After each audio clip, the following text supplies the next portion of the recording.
(6월 9일) 코로나 바이러스 감염증 19 국내 발생 현황을 말씀드리겠습니다. 신규 확진자가 38명 발생해서 총 누적 확진자 수는 11,852명이고 우리나라 국민이 87.1%입니다. 전체 신규 환자 38건의 발생 중에서 특별히 해외 유입은 3명이고 지역사회 발생이 35명입니다. 해외 유입 국가는 미주가 3명입니다. 먼저 수도권의 클럽과 관련해서 접촉자로 관리 중이던 3명이 추가로 확진되어서 이제까지 총 누적 환자가 277명입니다. 경기도 부천의 쿠팡 물류센터 집단 발생과 관련해서 격리 중이던 접촉자 1명이 확진됨으로써 총 139명이 발생하였습니다. 서울의 관악구에 소재한 리치웨이를 방문한 구로구 소재 중국 동포교회 쉼터에 거주하신 분이 6월 7일 확진 판정을 받았고 같은 쉼터에 거주한 36명을 대상으로 전수검사를 실시한 결과 8명이 추가로 양성 판정을 받았습니다. 이로써 리치웨이와 관련된 전체 확진자는 68명입니다.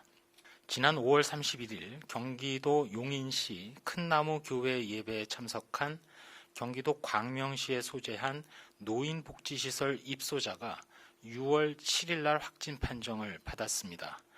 이 시설의 입소자 그리고 종사자 전원에 대해서 전수검사를 실시한 결과 6명이 확진 판정을 받았습니다. 저희 중앙방역대책본부에서 인구 밀집도가 높고 또 유동인구가 많은 수도권을 중심으로 해서 종교 소모임이라든지 동호회라든지 방문 판매 등 코로나19 감염이 전파되고 있음을 말씀드립니다. 특히 최근에는 맨 처음 감염 경로를 파악하지 못한 상태에서 밀집되고 밀폐된 공간에서 빠른 전파가 이루어지고 있습니다. 매우 우려되는 상황입니다. 특별히 수도권에 거주하시는 주민 여러분들께서는 동호회 그리고 종교 소모임 등 환기가 잘 되지 않는 밀폐된 공간에서의 모임 그리고 유흥시설이나 주점 등의 방문을 자제해 주시고 매일매일의 생활에서도 손 씻기, 마스크 착용, 거리 두기 등을 철저히 실천해 주실 것을 요청드립니다. 코로나19 확진자를 위해서 혈장 치료제 개발에 혈장 기증 내지 기부를 많이 부탁을 올렸습니다. 이제까지 총 62명의 완치자께서 참여 의사를 밝혀주신 데 대해서 감사를 드리고 계속해서 확진되신 후 격리 해제되신 분들 중에 많은 분들이 문의를 해오고 있으신 데 대해서도 더욱더 감사를 드립니다. 수도권에서 지속되는 감염 위험도를 낮추고 억제하는 데 어려움이 따릅니다. 그렇지만 더 큰 손실 그리고 더 엄중한 사회 경제적 통제 상황을 피하려면 지금이라도 우리 모두가 철저한 거리두기, 마스크 착용 등 위생을 준수하고 각 시설의 관리자들이 경각심을 더 높여야 될 시기입니다. 이상입니다.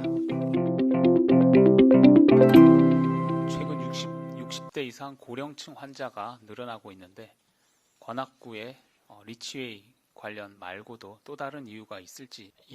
60대 이상 고령층 환자분이 늘어나리라는 것을 저희 방역당국도 가장 우려했던 상황들입니다. 주로 이제 교회나 종교시설의 경우는 다양한 연령층, 그렇지만 발생했을 경우에 여러 가지 발병률이라든지 이런 부분이 또 중증으로 진행될 비율 자체도 높기 때문에 따라서 지금의 60대 이상 고령층 확진자가 늘어나고 있는 것은 전파가 조기에 차단되거나 선제적으로 발견되지 못하고 있는 그런 이유도 있고 동시에 전파 연결고리가 결국은 취약계층에 침투를 해서 환자를 발생시키는 그런 특성이 매우 강하다. 그것이 종교시설이라든지 또 지역사회 또 가족이라 하면 일가족 중에 이제 나이 드신 분들 위주로 많은 문제를 일으키기 때문에 그런 이유들로 저희가 해석을 하고 있습니다.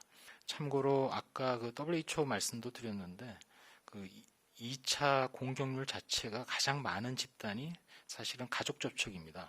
가족 접촉의 경우는 2차 전파율이 16.1%나 되니까 만약 100명의 가족이 있다고 하면 확률적으로 16명 이상이 2차 전파가 될 정도로 매우 높은, 따라서 그런 걸로도 이런 그 앞으로도 고령층 확진자가 조금 더 늘어나게 되고 그러다 보면 치명률도 올라갈 수 있고, 이런 점에 대해서 저희도 가장 우려하고 있고 최선을 다해서 조치하도록 하겠습니다.